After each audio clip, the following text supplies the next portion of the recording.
Kenapa ada orang yang dilahirkan di keluarga kaya raya, tapi sebagian lainnya dilahirkan di keluarga yang kurang mampu? Kenapa ada orang yang terlahir dengan wajah cantik, ada juga yang terlahir dengan wajah yang biasa aja? Kenapa ada orang yang pintar, ada juga orang yang kurang pintar? Kenapa ada orang yang sepanjang hidupnya menderita terus, tapi ada juga orang yang beruntung terus? Kenapa ada orang yang dikasih jabatan bagus tapi malah korupsi, sedangkan orang yang jujur hidupnya serba kekurangan? Jawaban atas pertanyaan-pertanyaan ini mungkin ada macam-macam. Kalau dari sudut pandang agama Abrahamik, yaitu Yahudi, Kristen, dan Islam, kaya atau miskinnya seseorang, rupawan tidaknya seseorang, itu tuh salah satu bentuk ujian dari Tuhan. Apakah seseorang kalau diberikan kekayaan bisa memanfaatkan kekayaan itu dengan hal-hal baik, atau justru malah bertingkah seenaknya dan ngerugiin orang lain? Nah, kalau dalam sudut pandang Buddhisme, keberuntungan atau ketidakadilan yang dialami manusia di kehidupannya sekarang, itu tuh hasil perbuatannya sendiri di masa lalu. Jadi kalau misalkan saat ini ada orang yang kaya raya, kemungkinan di kehidupan sebelumnya orang ini tuh sering bersedekah, sering berbuat baik. Jadi sekarang dia sedang memetik buah dari hasil karma baiknya. Jadi dalam konsep Buddhisme, kehidupan kita sekarang itu adalah hasil dari kehidupan-kehidupan kita di masa lalu. Berbeda nih dengan agama Abrahamik yang percaya kalau habis meninggal kita bakalan pergi ke afterlife dan di situ ditentuin deh apakah kita akan masuk neraka atau surga. Kalau Buddhisme percaya kalau kehidupan ini adalah siklus yang terus berulang, tergantung dari amalan apa yang kita buat di masa lalu. Kalau kalian sering buat jahat di kehidupan sebelumnya, maka ada kemungkinan pas kalian meninggal, kalian bakalan terlahir di alam niraya atau neraka.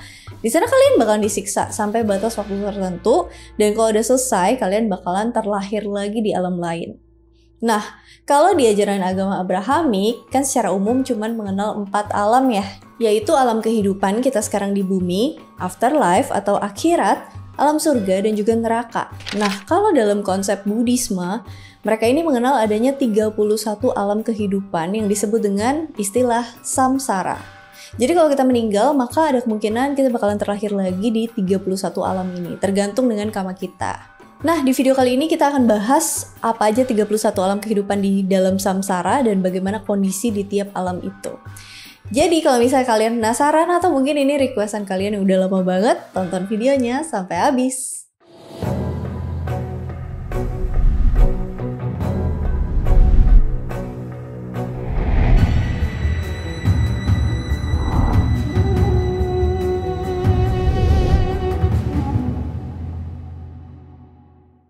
Dalam kosmologi Buddhisme, mengenal ada banyak sistem tata dunia di alam semesta yang luas ini.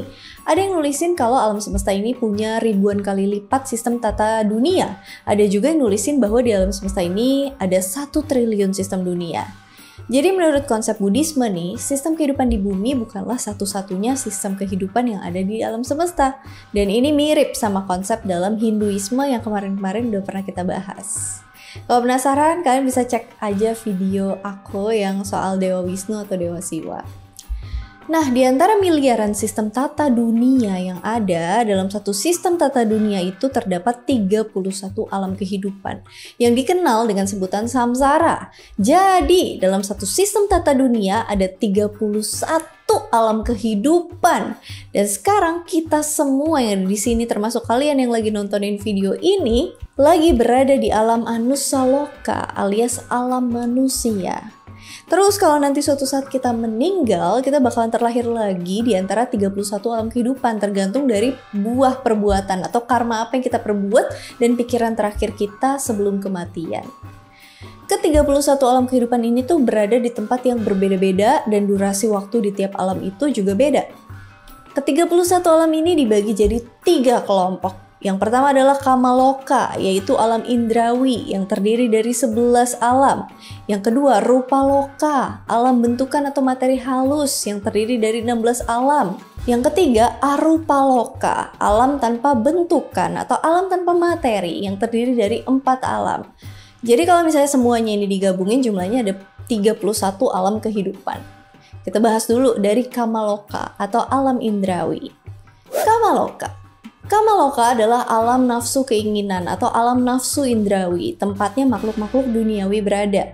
Makhluk-makhluk duniawi ini tentu aja kita manusia. Nah, alam Kamaloka dibagi jadi dua jenis, Kamadugati atau alam menderita dan alam Kamasugati atau alam bahagia. Nanti dijelasin apa aja yang termasuk dalam alam menderita dan alam bahagia. Alam pertama yang kita bahas di Kamaloka adalah alam niraya atau istilah umumnya itu neraka. Alam niraya ini adalah alam yang di dalamnya cuma ada penderitaan dan kesedihan. Orang-orang yang semasa hidupnya cuma berbuat kerusakan dan mengganggu orang lain, maka buah kama buruk atau perbuatannya itu bakalan membuat dia terlahir di alam penderitaan ini. Di alam ini, orang-orang tersebut akan mengalami siksaan berat sampai karma mereka habis. Jadi nggak selamanya orang-orang bakalan disiksa di alam niraya, cuma tergantung dari seberapa besar karma buruk yang dia lakukan sebelumnya. Ada yang cuma 7 hari berada di niraya, ada juga yang ratusan tahun tersiksa di alam ini. Semuanya tergantung dari karma buruk kalian. Setelah karma buruk orang itu habis, maka dia kemudian bakalan meninggal dan terlahir lagi di alam yang lain. Jadi dalam konsep Buddhisme, neraka itu bukan tempat hukuman yang kekal. Alam neraka ini terbagi lagi jadi 2, yaitu neraka besar dan neraka kecil. Neraka besar ada 8 alam. Yang paling bawah ada neraka Awici. Makhluk yang terlahir di alam besar ini bakalan disiksa dengan siksaan yang sangat ekstrim. Yang gak bisa kita tampilin karena nanti video ini kena dolar kuning atau bahkan di-ban kayaknya ya YouTubeku. Jadi jangan. Nah, sedangkan neraka kecil itu juga ada 8 alam yang terdiri dari Angarakasu sampai Wetarani. Lokasi niraya atau neraka dalam konsep Buddhisme itu nggak dijelasin secara pasti. Ada yang menuliskan kalau neraka itu letaknya di tengah-tengah inti bumi yang sangat panas. Ada juga yang nulisin kalau niraya itu lokasinya bisa berada di mana aja. Alam selanjutnya setelah alam niraya adalah alam Tiracana Yoni alias alam binatang. Orang yang semasa hidupnya sering berperilaku seperti binatang, setelah meninggal mereka akan terlahir di alam ini. Kelakuan binatang itu kayak gimana? Contohnya, kayak sering mengikuti hawa nafsu, nggak bisa bedain mana yang salah, yang benar. Sering pipis sembarangan, masih banyak lagi. Orang-orang kayak gitu, jika mereka meninggal, maka mereka bakalan terlahir sebagai binatang dengan bentuk tertentu, sesuai dengan karma buruknya. Makhluk yang terlahir sebagai binatang ini, kemudian akan tinggal satu alam dengan kita manusia di bumi. Jadi berdasarkan konsep ini, hewan-hewan yang ada di muka bumi adalah orang tadinya, atau makhluk yang sedang menjalani hukum karma mereka. Setelah alam Tiracana Yoni, ada lagi alam yang disebut alam peta atau peta yoni, yaitu alam para hantu atau setan kelaparan. Orang atau makhluk yang di alam sebelumnya tuh banyak melakukan hal-hal buruk kayak mencuri, merampok, jarang sedekah. Bahkan kalau meninggal dalam keadaan masih menginginkan dunia, biasanya mereka bakalan terlahir kembali di alam ini dengan wujud makhluk aneh yang disebut hantu atau setan. Disebut sebagai hantu yang kelaparan soalnya makhluk yang terlahir di alam ini tuh hidup dengan kondisi kelaparan, kehausan dan kekurangan. Bentuknya pun aneh-aneh. Ada yang punya perut besar dengan mulut kecil, ada yang bertulang tanpa daging, ada yang mulutnya kecil cuma sebesar lubang jarum dan lain-lain. Makhluk peta ini bentuknya nggak kelihatan secara fisik seperti konsep hantu yang ada di kepala kalian. Sama seperti alam hewan, makhluk peta atau hantu ini tinggal di alam yang sama dengan manusia, tapi tidak kelihatan dengan mata telanjang. Biasanya mereka tinggal di tempat-tempat gelap, di hutan, di pohon-pohon, tempat-tempat angker, dan sejenisnya. Nah, kalau dalam Buddhisme, makhluk hantu-hantu ini tuh bukan untuk ditakuti, tapi justru untuk dikasihani. Soalnya makhluk yang terlahir di alam peta ini biasanya adalah makhluk-makhluk yang masih mencintai tempatnya di dunia atau mencintai seseorang di dunia. Jadinya mereka terlahir di alam peta dengan kondisi kebingungan. Setelah alam peta atau hantu kelaparan, next ada alam asura. Alam asura kaya atau alam iblis adalah alam di mana asura, setan, atau raksasa tinggal. Asura ini kadang digambarin sebagai makhluk yang sangat kuat dan jadi musuh para dewa dalam konsep Buddhisme. Makhluk yang tinggal di alam ini terbagi jadi 3 macam. Yang pertama adalah asura yang berupa dewa, yaitu dewa asura. Dulunya tinggal di alam surgawi, tapi karena sering berantem sama para dewa lain, dia akhirnya turun ke bumi dan tinggal di alam asura. Ada juga asura berupa setan, peti asura.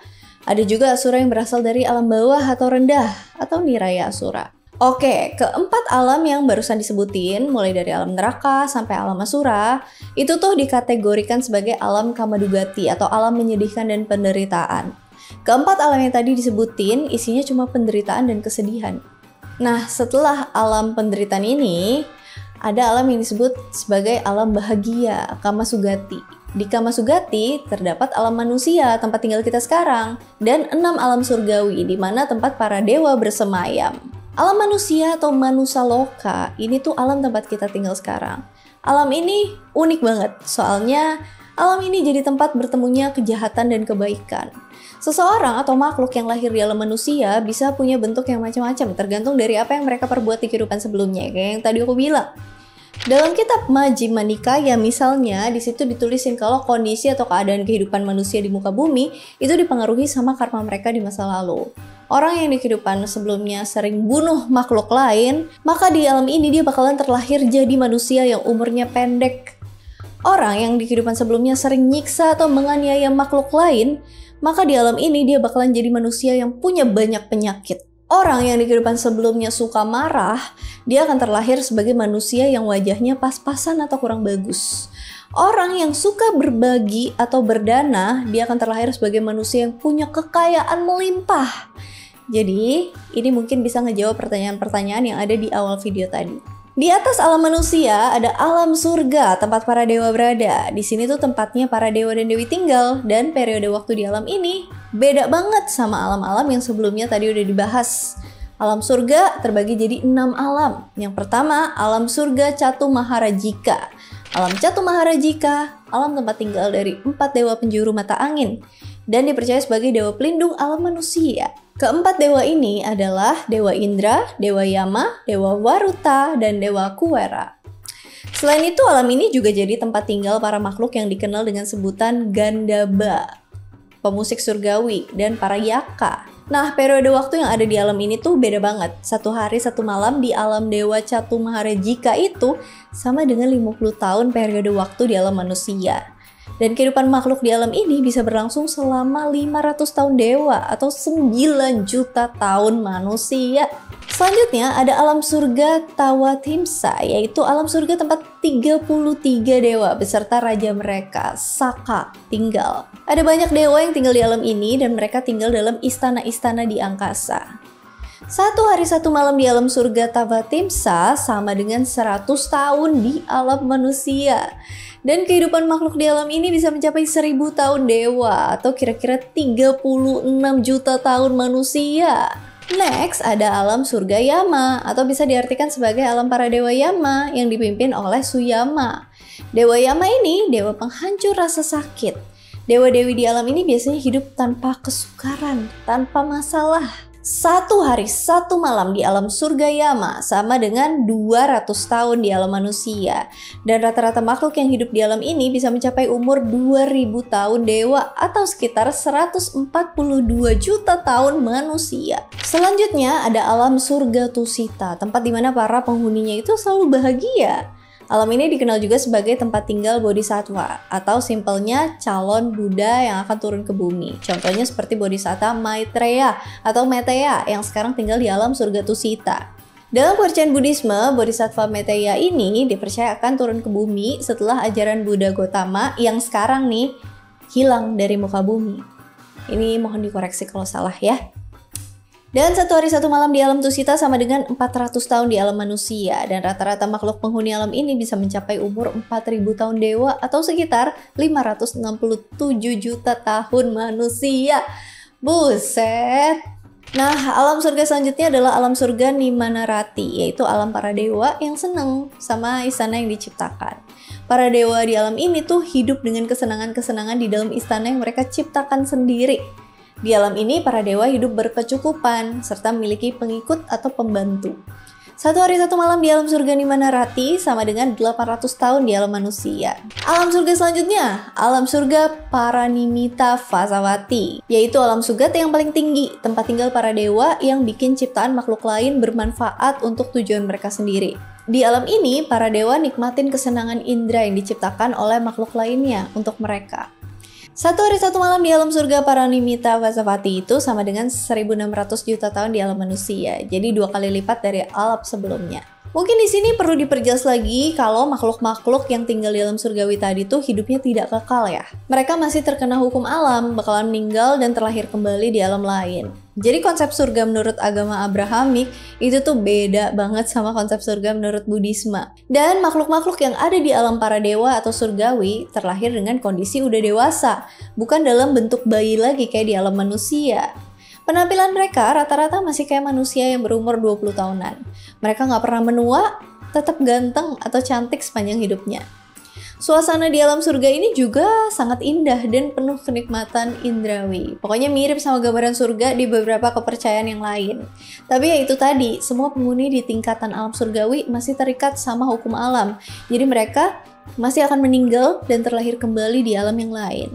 Setelah alam Kamaloka atau Kamadhatu yang dijelasin tadi, ada kumpulan tingkatan alam lagi yang disebut sebagai alam Rupadhatu atau Rupaloka.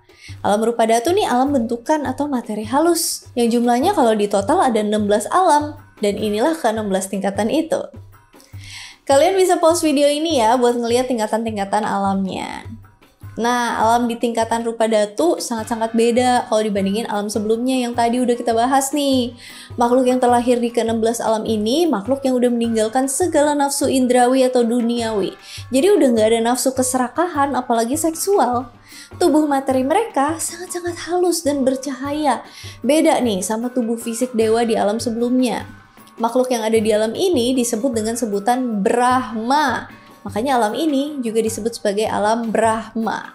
Brahma di alam ini hidup secara berkelompok dan mereka punya pemimpin yang disebut Maha Brahma. Karena di alam ini nggak ada lagi nafsu indrawi, seksual, maka makhluk di alam ini tuh nggak mengenal adanya jenis kelamin. Di sini nggak ada istilah wanita atau pria. Tubuh mereka sangat halus, lebih ke transparan dan juga mengeluarkan cahaya putih yang menyilaukan. Para Brahma yang hidup di alam Rupadhatu ini menempati ke-16 alam tersebut sesuai dengan tingkatan jana mereka. Mengenai jana, mungkin takutnya kami ada salah pemahaman karena mayoritas dari kami, kebanyakan dari kami, bahkan seluruh tim kami dan saya bukan Buddha. Jadi kalau misalnya ada yang mengerti konsep jana, tolong dijelaskan di kolom komentar dengan bahasa yang mudah dipahami. Terima kasih. Nah, biasanya makhluk yang terlahir di alam ini, ketika dia terlahir di alam manusia, dia sering melakukan pertapaan atau meditasi di tempat-tempat terpencil yang jauh dari pengaruh duniawi dan kenikmatan-kenikmatan indrawi. Setelah mereka mencapai tingkatan jana atau kegembiraan yang luar biasa, maka mereka bisa terlahir sebagai Brahma di alam ini. Usia para Brahma di tingkatan alam ini tuh sangat-sangat panjang. Ada Brahma yang berumur 1/3 Asankaya Kappa. Ada juga makhluk di tingkat Anagami, umurnya bisa mencapai 16.000 Mahakappa. Kalau dikonversi bisa mencapai, jutaan, triliunan tahun deh. Jadi kalau dibandingin sama keberadaan manusia di alam semesta ini, dengan rata-rata umur manusia cuma sekitar 70 tahun, kita hidup di bumi ini cuma sekelebat aja dibandingin sama makhluk yang hidup di alam Rupadhatu. Tapi meskipun singkat, kalau dijalani dengan benar, durasi hidup yang singkat ini bisa mengantarkan kita ke alam yang lebih baik di atas sana. Makhluk-makhluk di alam ini, meskipun mereka punya umur yang panjang, mereka masih belum terlepas dari hukum alam. Makhluk di alam ini bakal meninggal dan terlahir lagi di alam yang lain juga. Abis alam Rupadhatu, di atasnya lagi alam yang dikenal dengan sebutan alam Arupadhatu atau alam Brahma yang tak berbentuk, tidak bermateri.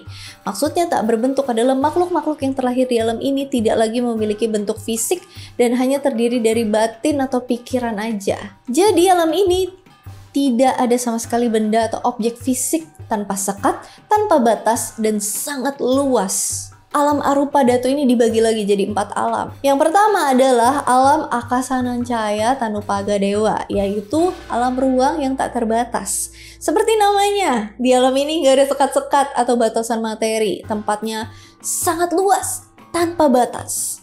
Makhluk yang terlahir di alam ini biasanya udah berhasil mencapai samadhi tingkat tertentu. Samadhi ini adalah keadaan meditasi tertinggi atau tingkat kesadaran terdalam yang bisa dicapai oleh seseorang. Dan usia makhluk di alam ini bisa mencapai 20.000 Mahakappa yang kalau dikonversi ke tahun kita nih udah unlimited deh, nggak kehitung jumlahnya. Alam kedua di Arupa Datu adalah alam Vinanancaya Tanupaga Dewa, yaitu alam kesadaran tanpa batas. Makhluk yang terlahir di alam ini berdiam dalam kesadaran atau batin yang tidak terbatas, menembus segala bentuk batasan ruang dan waktu. Usia makhluk di alam ini 40.000 Mahakapa. Alam ketiga di Arupa Datu adalah alam Akincanaya Tanupaga Dewa, yaitu alam kekosongan. Makhluk yang terlahir di alam ini akan berdiam dalam kekosongan, gak ada apapun, gak ada siapapun. Dan makhluk yang terlahir di alam ini punya usia mencapai 60.000 Mahakapa. Alam selanjutnya adalah alam Nevasanana Sanaya Tanupaga Dewa, yaitu alam tanpa persepsi maupun bukan tanpa persepsi. Makhluk yang terlahir di alam ini berdiam dalam keadaan batin yang padam, tanpa pemikiran dan batin yang tidak bergerak. Yang terlahir di alam ini, makhluk suci yang mencapai tingkatan samadhi tertentu dan memiliki umur yang sangat panjang dan paling lama dalam 31 sistem alam kehidupan samsara. Usia mereka bisa mencapai 84.000 Mahakapa. Makhluk-makhluk yang terlahir di alam Arupa Datu ini tentu aja nggak terlepas dari hukum alam. Mereka tidak kekal dan suatu saat akan meninggal juga dan terlahir kembali di salah satu dari 31 alam kehidupan yang tadi sudah dibahas. Meskipun alam Arupa Datu alam tertinggi dan paling suci dalam konteks samsara, tujuannya bukanlah terlahir di alam tertinggi itu. Justru Sang Buddha mengajarkan umatnya untuk bisa terbebas dari lingkaran kehidupan dan mencapai nibbana. Jadi menurut pemahaman kami, selama kita manusia belum bisa melampaui karma, kita akan terus berada di lingkaran kehidupan samsara. Jadi beware, hati-hati dalam berpikir, apalagi bertindak. Jangan menyakiti sesama, jangan menyakiti makhluk lain, jangan merusak. Pokoknya apapun yang kita tabur, apapun yang kita tanam, itulah yang akan kita tuai. Aku doain kita semua semoga terlepas dari karma buruk. Mulai saat ini berusaha berbuat kebaikan only dan mendapatkan karma baik. Sisanya karma baik aja di masa depan. Oke deh, sekian dulu videonya hari ini tentang samsara. Video kali ini aku dedikasikan untuk kalian semuanya yang merayakan hari ini. Selamat Hari Waisak. Sekali lagi kami ucapkan selamat memperingati Trisuci Waisak. Kalau misalnya ada yang mau ditambahin, ada yang mau di-request, ada yang mau dikoreksi, ada yang mau didiskusikan, komen aja di kolom komentar. And as always, thank you so much for watching. I hope you guys like it and I'll see you again on my next video. Bye! Nah, di antara miliaran sistem satu hari satu malam di alam surga Tavasi. Yang pertama, alam Akasanancaya Tanupaga. Susah. Yang pertama adalah alam Akasanancaya Tanupaga. Alam kedua di Arupa Datu adalah alam Vinancanaya. Alam selanjutnya alam Nevasanana Sanaya.